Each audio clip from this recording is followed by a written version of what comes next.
tanggal 20 September Pak Agus Setiantoro itu datang ke DPC.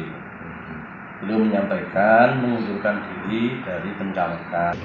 Sebetulnya waktu itu saya tidak ada niatan untuk pindah. Tapi karena alasan kesehatan saya yang tidak memungkinkan, akhirnya saya mengundurkan diri. Saya hanya konsentrasi pemulihan kesehatan karena sakit. Yang kedua, terus kalau masuk skema, saya tidak mampu. Itu yang benar adalah bahwa semua partai itu punya strategi untuk memenangkan pemilu.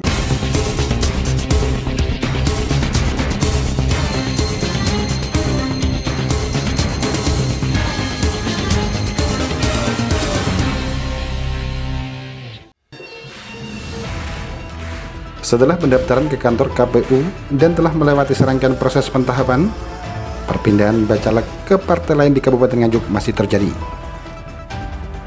Seperti halnya pada akhir masa pencermatan pada tanggal 6 Oktober 2023 kemarin.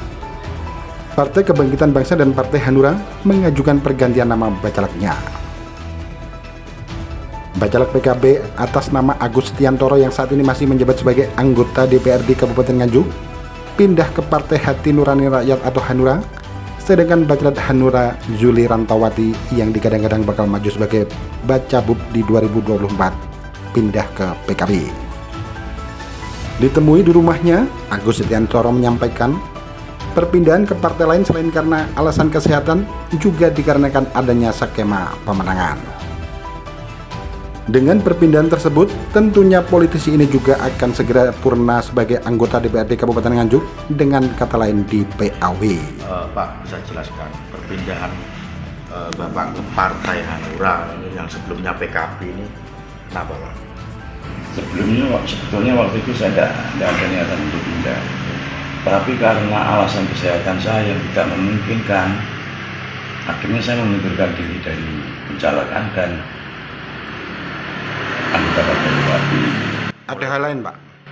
Ada hal lain, yang pertama itu, yang kedua terus kalau masuk skema saya tidak mampu, kemauan saya jujur aja. Bisa dijelaskan apa yang dimaksud dengan skema itu?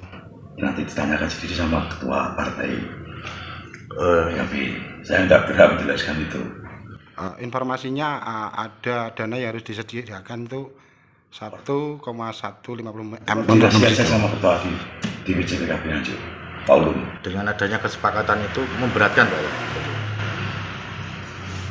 Ya gimana ya, kesehatan saya tidak mungkin mampu. Akhirnya saya koordinasi dengan Hanura. Bagaimana kalau saya daftar ke Hanura, tapi saya melihat kondisi kesehatan dulu nanti. Akhirnya Hanura menerima tidak apa-apa, yang penting daftar aja dulu. Barangkali nanti kalau kesehatan Pak Agus itu sudah pulih, bisa bertarung lagi. Alhamdulillah, akhirnya saya pindah lagi.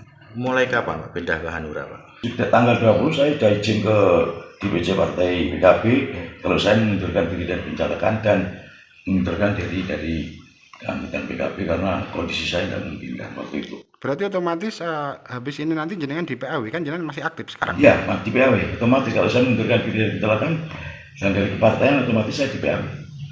Untuk yang di Hanura sekarang nomor berapa, Pak? Kemarin katanya nomor 3, tapi karena ada yang mundur, otomatis saya naik ke nomor 2. Menanggapi perpindahan salah seorang bacaleknya yang juga masih menjabat sebagai anggota DPRD Kabupaten Nganjuk tersebut, Ulum Bastomi, Ketua DPC PKB Kabupaten Nganjuk, menyampaikan Agus Setiantoro mundur dari pencalekan PKB karena alasan kesehatan. Sedangkan terkait dengan skema, politisi senior tersebut menjelaskan untuk meraih kemenangan di Jawa Timur, khususnya Kabupaten Nganjuk, tiap partai memiliki langkah dan strategi masing-masing. Ulum Bastomi juga menandaskan setiap bacalek PKB harus berusaha membesarkan partai, bukan hanya untuk meraih kemenangan secara pribadi. Tanggal 20 September Pak Agus Setiantoro datang ke DPC. Beliau menyampaikan mengundurkan diri dari pencalekan, sekaligus sebagai anggota partai PKB membawa surat pengunduran diri bermaterai 10 itu. Alasannya adalah sakit. Dan kemarin juga langsung saya tanya, Pak Agus, kan ini sakit kan bisa terapi nanti sembuh. Enggak Pak Ketua, saya sama keluarga disuruh konsentrasi untuk pemulihan kesehatan. Loh, nanti enggak pindah partai nyatanya? Enggak, saya enggak pindah partai. Saya hanya konsentrasi pemulihan kesehatan karena sakit. Yang pertama itu. Yang kedua, bahwa karena ini adalah pencalekan ini butuh biaya, yang biaya dia katanya kakaknya. Nah, kakaknya itu karena kondisi agak sakit, ya salah harang se sombe naik nek panjen waras, itu mencalek lagi seperti itu. Jadi tidak ada di saya ngajukan pengunduran diri, saya tanya pindah partai, katanya juga enggak. Kalau itu pindah partai pun itu urusan pribadi karena hak asasi manusia ya. Karena hak asasi pribadi itu pilihan. Saya nggak masalah karena kalau pindah partai nggak masalah. Dari PKB sendiri sudah mengetahui belum kalau yang bersangkutan sudah pindah partai dan sekarang? Saya mengetahui pasti belum, tapi informasi yang beredar iya. Tapi saya belum tahu positif itu pindah partai atau enggak. Tapi kalaupun pindah partai sekali lagi itu pilihan dia. Tapi yang jelas ketika dia mengajukan mengundurkan diri ke saya tanya tidak pindah partai. Kalau untuk penggantinya Pak Agus apa sudah ada Pak? Kalau sejak dia mengundurkan diri, partai sudah melakukan gerak cepat, karena memang kita deadline-nya kan juga nggak banyak waktu, sehingga kita olah di bacalek yang ada itu untuk menggantikan posisi di nomor 1. Karena Pak Agus Yandoro itu adalah incumbent, maka kita kasih privilege nomor 1 ya.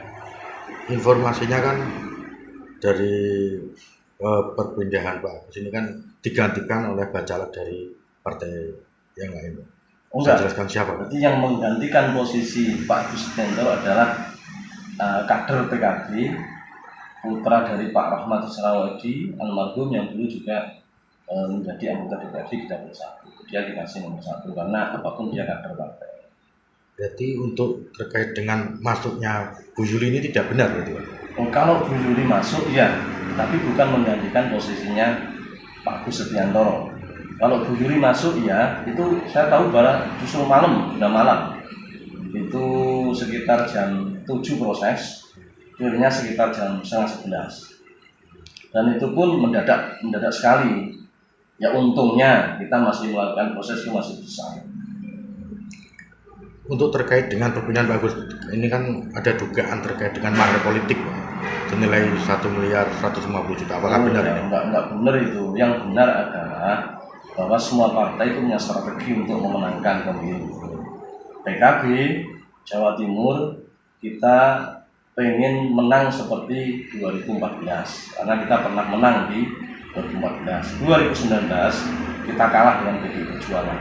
Padahal kalau bilang PKB itu barometernya Jawa Timur. Maka ketua DPW PKB Jawa Timur, seluruh ketua DPC dipanggil, diajak berpikir, diajak diskusi bagaimana Jawa Timur kita kembali menang PKB. Maka Nganjuk ditarget 15 kursi dari 9 kursi yang ada. Dari target 15 kursi inilah kita mencari bacalek-bacalek yang potensial, yang kita utamakan adalah incumbent. Dengan tagline-nya maju bersama, menang bersama. Semua incumbent tidak boleh lagi hanya berpikir saya menang, partai tidak dipikir. Ini tidak boleh lagi. Karena nanti ini berlaku sampai setelah jadi, merawat pemilih, merawat PKB, merawat partai. Dari Kabupaten Nganjuk, Jawa Timur, Agus Bima, Tim Liputan Akurasi TV. Akurasi TV.